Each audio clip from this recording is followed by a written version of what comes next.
Prime Minister Justin Trudeau announced Canada's military will help coordinate distribution of COVID-19 vaccines, and the effort will be led by a senior military commander.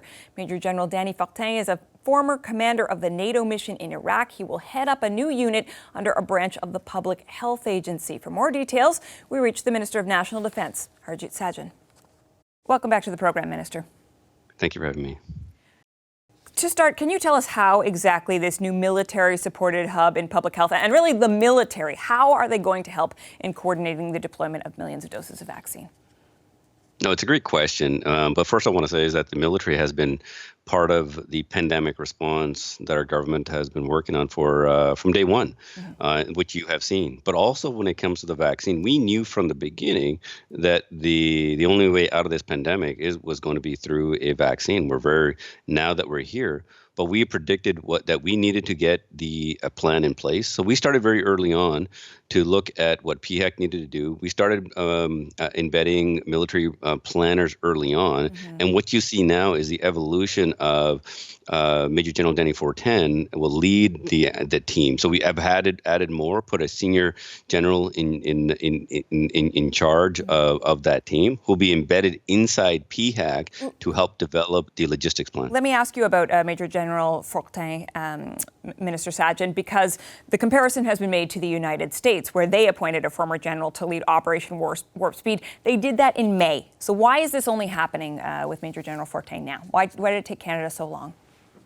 So I can appreciate people trying to make comparisons with the U.S. One thing I can assure you, it's we make decisions based on the current situation on the ground. Announcements don't actually have an impact. It's the work that needs to be done.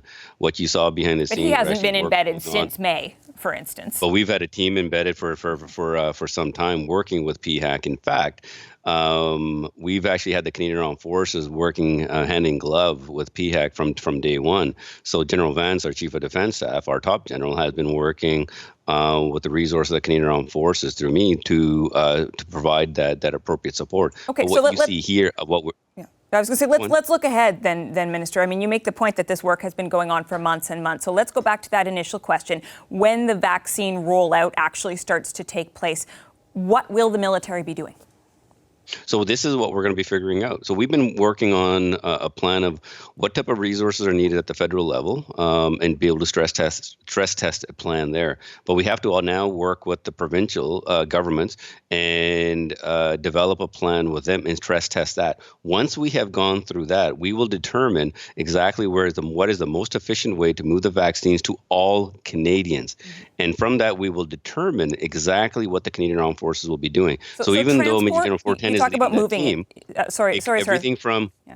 so we're working for everything from picking up the vaccines from other countries, all the way including if we need to do deliveries in here. But we can't make that decision just yet because we have to take a look at allow the planners to do their work. Once we have that, we'll be able to determine exactly what is needed from the logistics, the transport. But keep in mind, because we have very good systems in place at the province, but we will make sure that we have redundancies in place, and the Canadian Armed Forces will make sure that they're there to fill any gaps and provide the appropriate support so the vaccines can roll out as efficiently as possible. Could that include actually vaccinating people? We have seen soldiers in long-term care homes. Could soldiers be in some areas the ones actually doing the vaccinations? We are looking at all options. We will look at any place where the Canadian Armed Forces are needed, and especially if we have the ability to do so, absolutely we will be there. But we're going to make sure we allow the planners to come up with not just a plan. The key portion of this is we're going to be stress testing things. It's one thing to just come up with a plan and just execute it. We're going to be working with the provinces to stress test it, what the military calls wargaming, and that'll allow us to determine what is the best resources? What's the secondary in case for example, what is the weather at the time when delivery happens? Which route is going to be taken? Our planners will go down the minute details of that level, and up to including, for example, if our bigger transport aircraft have to pick up vaccines around the world, what type of equipment is required? If our helicopters are needed inside Canada, what type of cold storage is required? So there is a plan somewhere on a piece of paper somewhere that does have soldiers injecting people in some communities, and that's a contingency that you are looking at right now. But it could be, it's not just, it's contingency. What I'm trying to say is the plan is being developed. Well, I don't want to get ahead of them to say exactly what we're doing, because I want the experts to be able to come up with the plan. Once we have it, we'll be able to explain it in far greater detail.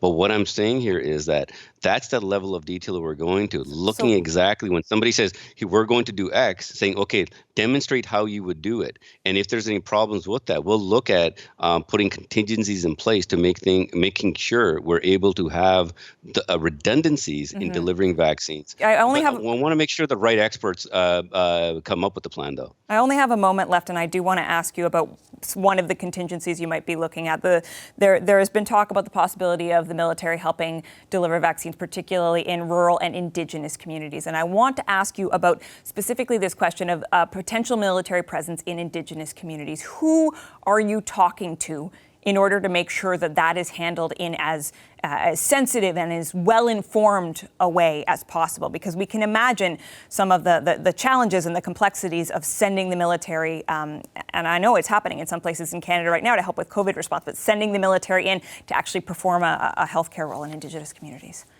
In fact, we're doing it right now in Manitoba, where rangers were providing support in other areas.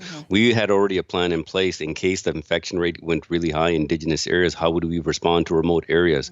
So just now taking that to the vaccine plan, we will look at what is the best plan. If the military is needed for that and it is the best resource to do it, absolutely we will be there. We'll make sure that we have to determine, do we have the appropriate training for it? But we will get it done. And this is one thing we want Canadians to know, that all the resources, not just at the federal level, all the provinces will be coming together, and the military will be there to provide any appropriate support that's needed so that the vaccines can roll out efficiently, and especially in Indigenous communities and remote communities and the high north, which is a particular concern for me. Okay, well, we're going to have to leave the discussion there today. We thank you for your time, Minister Sajjan.